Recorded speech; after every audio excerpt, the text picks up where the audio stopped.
Around IT in 256 seconds by Tomasz Nurkiewicz. Episode 78. Stuxnet virus. Stuxnet was probably one of the most sophisticated pieces of software ever built. A computer program that could change the course of history. Ironically, Stuxnet was a computer virus. A virus that infected 200,000 machines, but activated and damaged only a fraction of that. But first things first, Stuxnet started spreading around 2007 and was discovered 3 years later. 3 years. How did it manage to infect hundreds of thousands of computers without being noticed? Oh, and by the way, 60% of the computers were in Iran. More on that later. Anyway, Stuxnet was planting itself on Windows machines via a device driver. A driver that was digitally signed and looked legitimate. The private keys to sign the malware were stolen. But that's just the beginning. In order to infect the operating system, Stuxnet was using 4 different 0 days. A 0 day is a vulnerability that wasn't yet discovered by affected vendor. 0 days are quite expensive on a black market. Once discovered, they are quickly patched and almost worthless.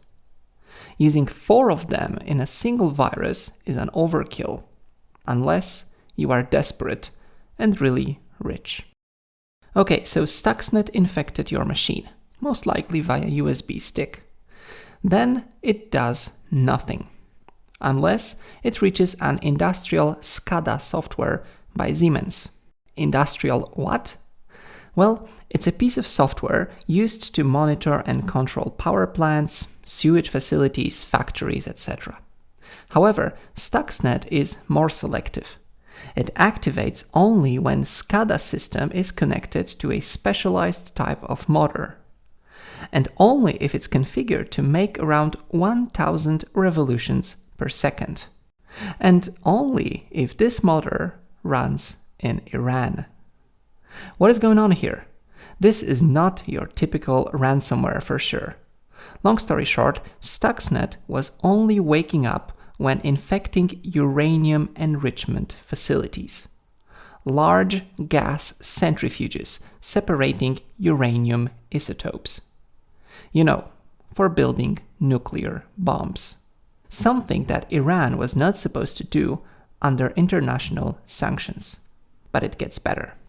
Stuxnet could shut down or cause centrifuges to explode. But that would have been too obvious. Instead, Stuxnet was changing the frequency of random centrifuges ever so slightly. It was causing the hardware to degrade faster, but nothing too suspicious. Moreover, and this is my favorite part, it was effectively hiding itself.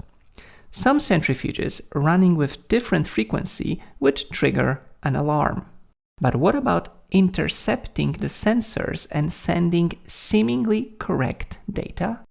The feedback from hardware was tampered. It's a man-in-the-middle attack. Operators never noticed anything unusual.